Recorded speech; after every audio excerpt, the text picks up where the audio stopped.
Hello my friends! Welcome back to my channel and to my dining room today. In today's video I'm going to share with you guys how I took this dining room from its original state to where it is now. So when we moved in it was a finished room, you know, in that it had floor, ceiling, walls, and it was painted and everything because there were previous tenants living here before us, a couple years before us. And so I'm just sharing with you what I did to take it from that sort of undecorated, disorganized, half moved in state to where it is now, which is a much more complete looking, heavily vintage inspired dining room. So there are a few things that I would like to change if we're living here long enough, and I'll most likely point those things out later on. And also I don't consider it like 100% for sure done, because slowly as time goes by I'll most likely pick up little bits and things to finish decorating, and you know, more furniture things like that. So this is where it's at now and probably where it's going to be for a bit, and I just wanted to show you guys my process so far. So if you missed the living room edition, I'm going to link that video in the description box below, and I also plan to link any future sort of vintage home makeover videos in the description box as they come out. So let's get to it and see what I did.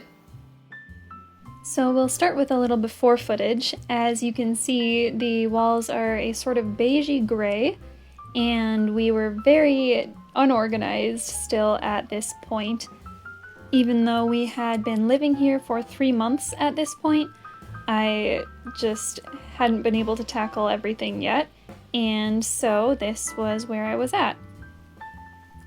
And that light fixture is one of the things that I desperately wanted to change out, and I still really want to, but it's one of those things that's gonna have to wait and see how long we're living here before it's something that we want to tackle.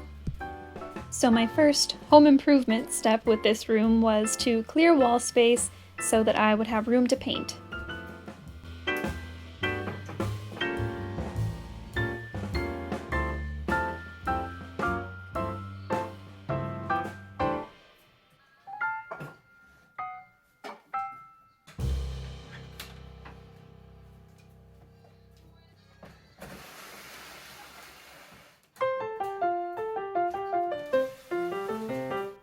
So the initial color of paint that I bought, I got it home and compared it to my wallpaper. I know I should have brought a sample of my wallpaper with, but I forgot. And I didn't really like them together. I'm talking about the kitchen wallpaper. And so I painted a test section on the dining room wall just to see if maybe I was wrong, and it actually wasn't that bad. This is what it looks like. I don't know if the lighting in the camera shows it accurately or not, but I'm not really big on it, and it's still not gonna look great with the kitchen wallpaper in the next room. So I tested out some paint color mixing with some acrylic paints that I had, and found out that if I mix a certain shade of light blue with the paint, it turns out pretty close to the color that I actually want. So that's exciting. So I bought some more paint today, just a small can of light blue, and I will be mixing that to get my final wall color. I should mention that you guys aren't going to be seeing like a massive difference in color, but I wanted a slightly lighter shade than this green and a slightly bluer undertone. So I'm going for something along these lines.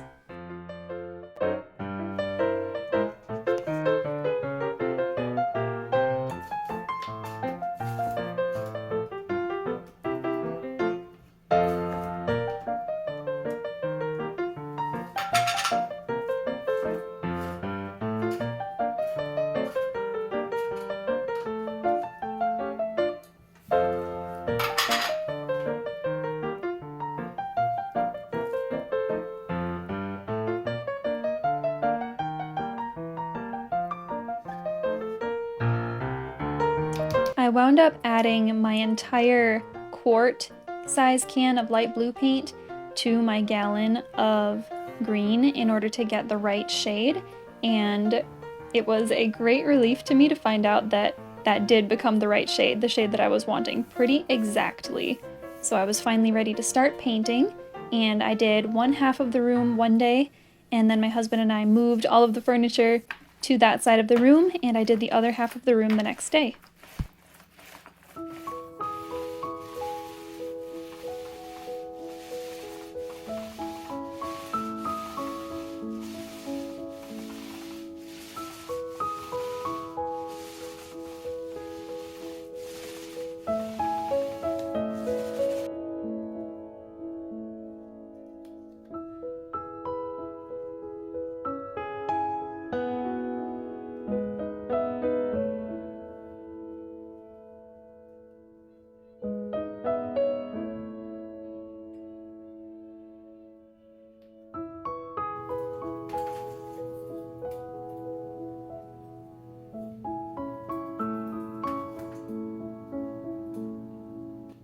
I brainstormed for several months about how exactly I wanted to sort of cover up the back side of the fridge in that little window that goes between our dining room and our kitchen. And I wound up figuring out a sort of idea of how I wanted to do a little valance and a little curtain for halfway across that window. And I finally got my fabric for it. I couldn't decide for the longest time what kind of fabric to use, but I wound up just going with red gingham because it's classic, it's cute, and I already had some of that in the kitchen, so since this would be visible in the kitchen as well, I figured I might as well be a little matchy-matchy.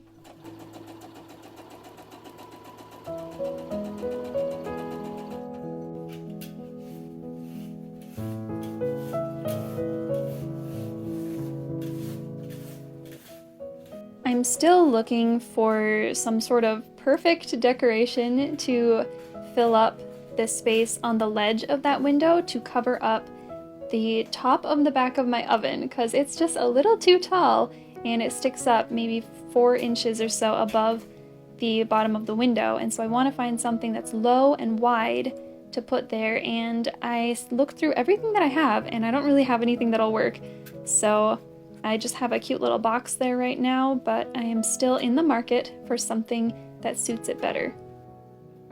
And just for fun, I made a little table runner to match, to put on our table for sometimes. I like to change out my table decorations fairly often, I guess, so it's not going to be there forever, but it's kind of fun to have it available.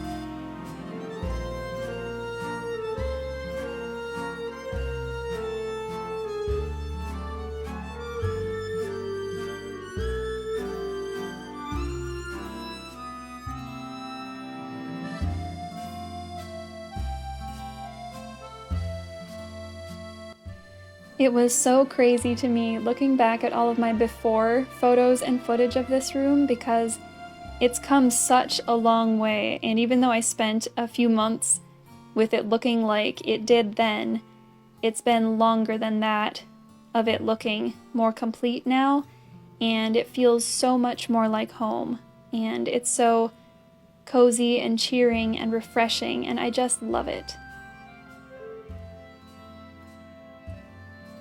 Thank you guys so much for watching. Wherever you are, I hope that you are able to be in a home that is decorated to your personal taste, or that you are able to have patience as you wait for it to get there. I'll see you all next time.